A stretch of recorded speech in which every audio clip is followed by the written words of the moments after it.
Salut à tous, le journal du foot de ce mercredi 19 janvier. La double bonne nouvelle pour le Paris Saint-Germain concernant Lionel Messi, testé positif au Covid lors de la dernière trêve internationale et écarté du groupe depuis. La star du Paris Saint-Germain va pouvoir reprendre la compétition très bientôt.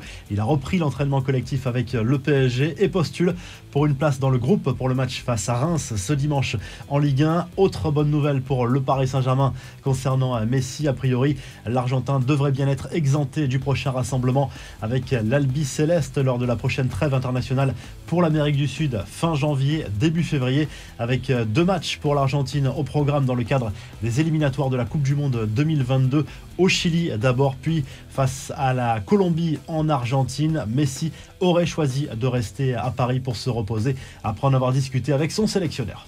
Autre actu autour de Léo Messi, la réponse de Robert Lewandowski à l'Argentin qui ne l'avait même pas placé dans son top 3 pour l'élection du joueur de l'année à l'occasion des trophées FIFA The Best décernés lundi soir. Un choix qui n'a pas du tout perturbé l'attaquant du Bayern de Munich qui s'est dit fier d'avoir remporté cette récompense pour la 2e année consécutive. C'est son choix, c'est lui qu'il faut interroger.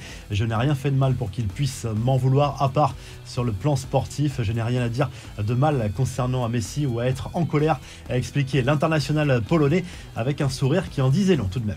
Les infos et rumeurs du mercato, le joli coup de Marseille, Sid Kolasinac s'est engagé avec l'OM jusqu'en juin 2023.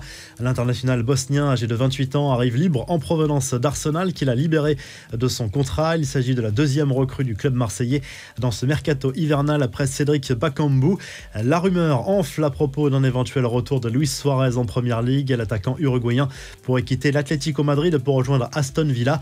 Steven Gerrard, aujourd'hui entraîneur du club anglais, a contacté directement l'Uruguayen avec qui il a joué à Liverpool. La presse espagnole parle plutôt d'un transfert l'été prochain. De son côté, Everton cherche toujours un nouvel entraîneur après le limogeage de Rafa Benitez. José Mourinho aurait été sondé selon Sky Sports, mais l'entraîneur portugais se sent bien visiblement à la Roma. Les noms de Frank Lampard et Wayne Rooney sont également cités. Et hier, nous vous demandions si le Barça devait brader Dembélé lors de ce mercato hivernal pour recevoir une indemnité de transfert. Une grosse majorité d'entre vous a répondu oui. On va d'ailleurs reparler de l'avenir de Dembélé dans la revue de presse. La Coupe d'Afrique des Nations, le programme du jour, 3e journée dans le groupe D. Le Nigeria, déjà qualifié pour les 8e de finale, affronte la Guinée-Bissau. L'Égypte de Mohamed Salah défie le Soudan. Mardi, le Sénégal et la Guinée ont validé leur ticket. Le Malawi va patienter encore pour savoir s'il pourra poursuivre la compétition. La grosse surprise, c'est l'élimination du Ghana qui termine dernier de son groupe, dans lequel le Maroc et le Gabon se sont qualifiés. Et toujours concernant la CAN, la fédération algérienne a été forcée de sortir du silence alors qu'une rumeur faisait état d'un recours à un exorciste pour tenter d'arranger la situation des Fennecs, pour le moment en bien mauvaise posture dans cette compétition. Les infos en bref, les nouvelles confidences de Neymar sur la série documentaire que Netflix lui consacre et qui sera disponible à partir de mardi prochain. Le Brésilien espère changer le regard de ses détracteurs. Peu de personnes me connaissent vraiment maintenant. Je sens que je peux montrer un peu plus de ma vie, qui je suis vraiment au jour le jour, au travail, à la maison. J'espère que le documentaire montrera cela aux gens, a confié Neymar sur ESPN. Le Brésilien qui affirme avoir toujours vécu sous pression. Ma vie a toujours été ainsi. À 6 ans, j'ai subi un accident avec mes parents et le bazar a commencé. Mais dans tout ce chaos, tout a parfaitement marché, a confié la star du PSG.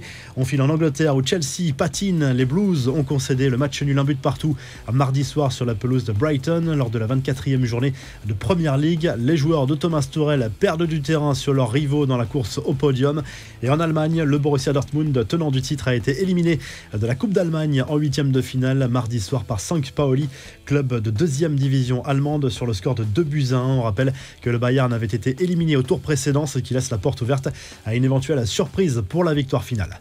La revue de presse, direction l'Espagne avec le ras-le-bol de la presse catalane concernant le dossier Ousmane Dembélé. Visiblement, l'entourage du joueur est allé trop loin dans les tentatives de négociation avec le club Blaugrana. Ça suffit, titre notamment le quotidien Sport ce mercredi matin. Si le dossier n'évolue pas favorablement dans les prochaines 48 heures, Dembélé pourrait être placé sur la liste des transferts. Le Mundo Deportivo évoque, lui, les pistes offensives du Barça, à la fois pour ce mercato hivernal hivernale, mais aussi pour le prochain mercato estival. Cavani, Aubameyang, Dybala ou encore Werner pourraient débarquer en Catalogne dans les prochaines semaines ou dans les prochains mois. Et en Italie, la Gazzetta dello Sport consacre sa une à Paolo Dybala, encore décisif lors du 8e de finale de Coupe d'Italie contre la Samp. Ça passe pour la vieille dame en quart de finale de cette Coupe d'Italie, victoire 4-1 pour les Bianconeri. Ça passe aussi pour la Lazio Rome qui a éliminé l'Udinese 1-0 après prolongation. Si le journal du foot vous a plu, n'hésitez pas à liker, à vous abonner pour nous retrouver très vite pour un nouveau journal du foot.